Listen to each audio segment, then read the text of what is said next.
Pain రావడం వల్ల మేము హాస్పిటల్ తీసుకొని వచ్చినాం. వచ్చేసరికి మేడం ఇట్లా ఎవరు లేరు, వేరే మేడం ఉన్నది. వేరే మేడం ఉండేసరికి మేము వచ్చినాం. ఆమెకు నొప్పి బాగా రావడం వల్ల మేము ఇక్కడికి వచ్చినాం సార్. ఇక్కడికి వచ్చిన దానికి ఆమెకు ప్రాణం మీదకి వచ్చేసరికి మేము ఇక్కడికి వచ్చినాం. గవర్నమెంట్ హాస్పిటల్ ప్రాణం పోతుంది, ప్రాణం పోచి బతికిస్తారు కదా, మేము ఇక్కడికి తీసుకొచ్చిన దానికి వాళ్ళు చేసిన శిక్ష మాకు ఇది. ఫోన్ చూసుకుంటే మాట్లాడడం వల్ల మాకు ఇంత నిర్లక్ష్యం జరిగింది సార్. ఇప్పుడు ఏమంటారు ఇప్పుడు ఏమంటారంటే ట్రీట్మెంట్ చేస్తాం, మేడం రావాలి పొద్దున. ఇప్పుడు ట్రీట్మెంట్ చేసేది ట్రీట్మెంట్ చేస్తాం, పొద్దున వరకు అయితే మేము మాట్లాడతాం, పెద్ద మేడం వస్తుందని చెప్తారు. ఇప్పుడు ఎవరు మీతో మాట్లాడారు? పెద్ద మేడం, వేరే మేడం, ఆమెకు ఆపరేషన్ చేసిన మేడం వచ్చింది. పొద్దుగాల వస్తా నేను మాట్లాడతా అని చెప్పింది.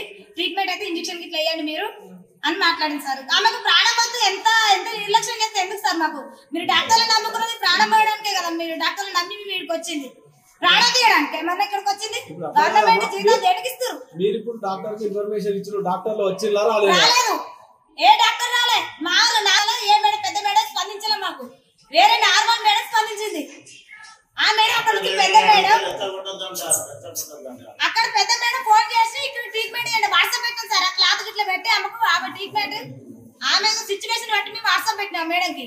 వాట్సాప్ పెడితే మేడం చూసి ట్రీట్మెంట్ చేయండి మీరు, మేము పొద్దున వస్తామని చెప్పారు. అంటే ప్రాణం పోతుంటే కూడా మీరు పొద్దున వస్తారా సార్? ఇక్కడ మేడం మాకు ఆపరేషన్ చేసిన మేడం ప్రాణం పోతుంటే కూడా మీరు ప్రాణం పోయే సిచ్యువేషన్ ఉన్నా కూడా మీరు అక్కడనే ఉండి ఫోన్లో మాట్లాడుకుంటూ కూర్చుంటారా? ఇప్పుడు ఏ పెద్ద మేడం స్పందించలే, ఏ సార్ స్పందించలే. ఆమెకు మంచి ట్రీట్మెంట్ జరుగుతున్న మంచి, లేకుంటే ఈ హాస్పిటల్ ముద్ద పడాలి, గవర్నమెంట్ హాస్పిటల్ జాబ్లో పోవాలి ఖచ్చితంగా.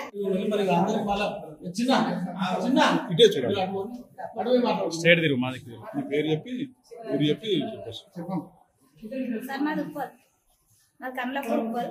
ఇక్కడికి అమ్మాయిని పెయిన్స్ వస్తాయని హాస్పిటల్ తీసుకుని వచ్చినాం. తీసుకుని వస్తే మేడం చూసింది. మేడం చూసినాక ఏమని చెప్పింది, ఈవినింగ్ వరకే 5-6 గంటల వరకు డెలివరీ అవుతుందమ్మా, నార్మల్ డెలివరీ అవుతుంది అని చెప్పేసింది. ఇంకోసారి ఉన్నాడు, ఆ పాపకు కొంచెం డెలివరీ అవుతుందమ్మా, నార్మల్ డెలివరీ అవుతుంది అని చెప్పేసారు. చెప్పేస్తే సరే అనుకొని మేము ఆగినాం. ఇంక ఇద్దరు మేడం ఉన్నారు. వాళ్ళు సెల్ చూసుకుంటేనే, మొబైల్ చూసుకుంటేనే మా పాపకు నార్మల్ చేస్తారని చెప్పేసారు. ఆ మేడం దగ్గరకు వచ్చి సెల్ చూసుకుంటే మా పాపను అనేది పట్టించుకున్నట్టు ఇలా ఇవి అవుతుందా కాదన్నట్టు మాట్లాడతారు అనమాట. అంటే ఇంకో మేడంకి ఫోన్ చేద్దాం, పెద్ద మేడం మీటింగ్కి వెళ్ళిందంట.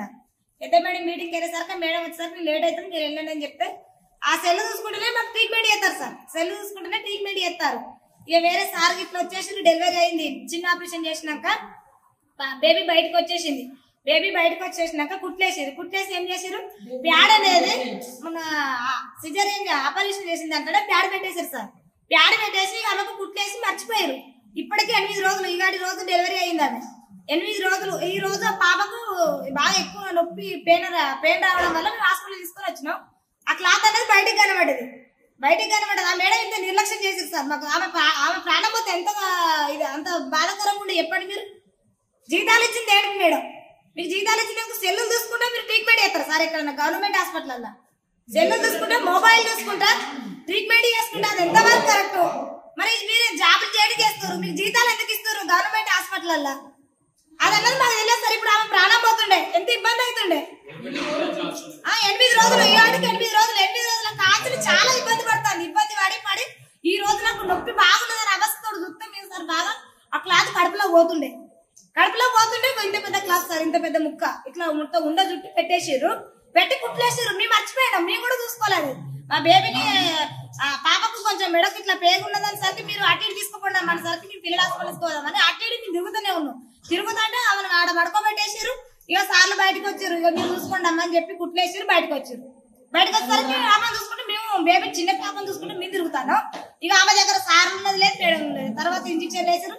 ఒక 4 రోజులు ఇచ్చినప్పుడు డిశ్చార్జ్ చేస్తామని చెప్పారు. ఈ రోజు కాల్చి ఆ అవస్థ వార్తనే ఉన్నది. ఇది గవర్నమెంట్ హాస్పిటల్